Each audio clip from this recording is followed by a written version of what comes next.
तो इस वीडियो में हम कक्षा 6 की एनसीईआरटी हिस्ट्री के क्वेश्चन की जांच करेंगे कि कहाँ से कौन सा क्वेश्चन आया है प्रीलिम्स में यूपीएससी में।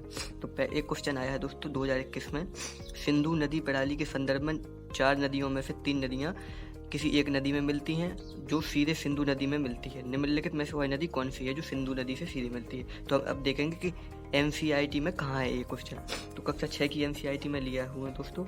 ये मैप बना है 2 पेज पर मैप बना है। इसमें जी मैप में सीधा स्पष्ट दिख रहा है कि कौन सी 4 नदियाँ किस नदी में मिल रही हैं। पहले 4 नदियाँ पहले चिनाब में मिल रही हैं और चिनाब सीधी सतलज में मिल रही है। तो ये कहाँ से आया है क्वेश्चन, 2021 में पूछा गया है एनसीईआरटी से सीधा क्वेश्चन। तो आप एनसीईआरटी को जरूर पढ़ें। अब अगला क्वेश्चन हम देखते हैं कि एनसीईआरटी से कहाँ आया है। अगला क्वेश्चन है दोस्तों हमारा, ये आया है 2020 में, निम्नलिखित में से किस शासक ने अपनी प्रजा को अभिलेख के माध्यम से परामर्श दिया। कोई भी व्यक्ति जो अपने संप्रदाय को महिमामंडित करने की दृष्टि से अपने धार्मिक संप्रदाय की प्रशंसा करता है और अपने संप्रदाय के प्रति अत्यधिक भक्ति के कारण अन्य समुदायों की निंदा करता है, वह अपितु अपने संप्रदाय को गंभीर रूप से हानि पहुंचाता है। ये किसका अभिलेख है दोस्तों? इसका आंसर ए है, यानी अशोक का अभिलेख है। ये एनसीईआरटी से सीधा उठाया गया है क्वेश्चन। यही लाइन पूरी एनसीईआरटी में लिखी हुई है। कक्षा 6 की एनसीईआरटी दोस्तों 73 पेज पर इसमें लिखा है, देखो ये लिखा है, अपनी प्रजा के लिए अशोक के संदेश। अपने धर्म की प्रशंसा या दूसरे की धर्म की निंदा करना, दोनों ही बातें गलत हैं। हर किसी को दूसरे धर्म का आदर करना चाहिए। यदि कोई अपने धर्म की बड़ाई और दूसरे की धर्म की बुराई करता है तो वास्तव में अपने धर्म को ज़्यादा नुकसान पहुंचाता है। देखिए दोस्तों, यही क्वेश्चन सीधा कुछ पूछा गया है 2020 में। एनसीईआरटी कक्षा 6 की एनसीईआरटी से 2020 में ये क्वेश्चन आया है। अगला क्वेश्चन देखते हैं। अगला क्वेश्चन है दोस्तों हमारा 2021 में आया है, जो ये देखिए, बुर्ज होम शैलकृत देव मंदिर। ये 2021 में पूछा गया और यह एनसीईआरटी में कक्षा 6 की में यही दिया गया है। देखो ये दिया गया है बुर्ज होम 2021। बुर्ज होम 2021 में पूछा गया है। बुर्ज होम मतलब क्या है? ये नवपाषाण एक पूरा स्थल है, नवपाषाण। तो नवपाषाण यानी उसमें आदि मानव काल में मंदिर कहाँ से आ गए, तो जी दिया गया है शैलकृत देव मंदिर। तो यहाँ से एलिमिनेट हो गया सीधा गलत, क्योंकि नवपाषाण काल में मंदिर बनते ही नहीं थे। मंदिर बनना शुरू हुआ गुप्त काल में, मंदिर गुप्त काल में शुरू हुए। और ये नवपाषाण काल जब आदि मानव थे उस समय मंदिर बन ही नहीं सकते थे, तो आप इसको एलिमिनेट कर सकते थे। और एनसीईआरटी में दिया गया है ये कहाँ से, नवपाषाण कालीन जी हालात दिया गया है बुर्ज होम। अगला क्वेश्चन देखते हैं हम दोस्तों हमारा, जी आया है 1998 में आया है ये क्वेश्चन।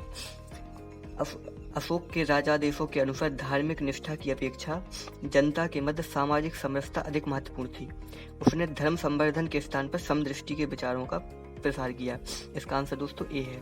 तो यही मतलब बात एनसीईआरटी में लिखी गई है कक्षा 6 की एनसीईआरटी में। जी है, अशोक का धर्म क्या था। 1998 में आया है ये क्वेश्चन।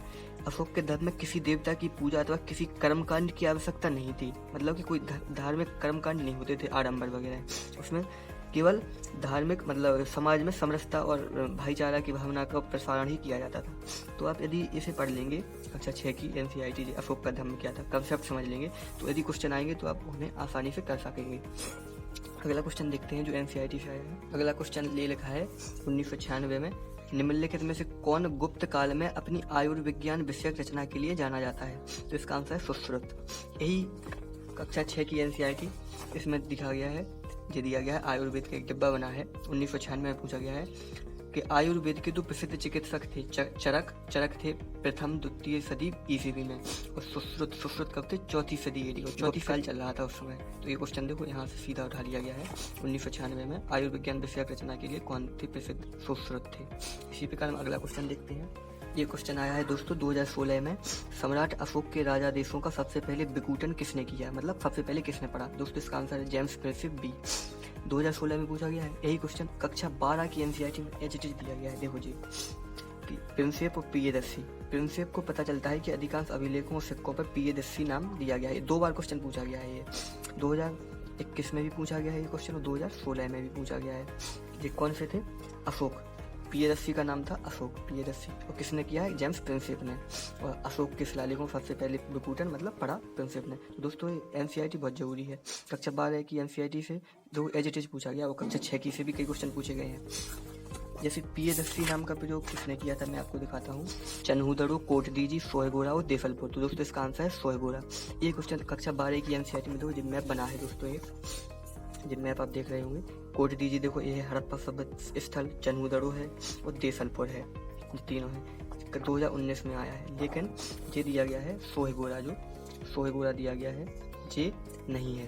तो आंसर इसका सी हो गया। तो आप एनसीईआरटी पे पकड़ जरूर बनाएं और एक एक वर्ड मतलब रट डालें एनसीईआरटी के जो टर्म होते हैं, और चित्र पर खास मतलब बहुत ध्यान दें चित्र पर। और चित्र से संबंधित एक्स्ट्रा जानकारी आप दिखानिया की बुक आती है, उससे आप कर लें और यहीं पर लिख लें। और ये भी लिख लें कि कौन क्वेश्चन कहाँ पर आया है, तो उससे आपको आइडिया हो जाएगा कि किस टाइप के क्वेश्चन आते हैं। तो धन्यवाद, आज की क्लास में बस इतना ही।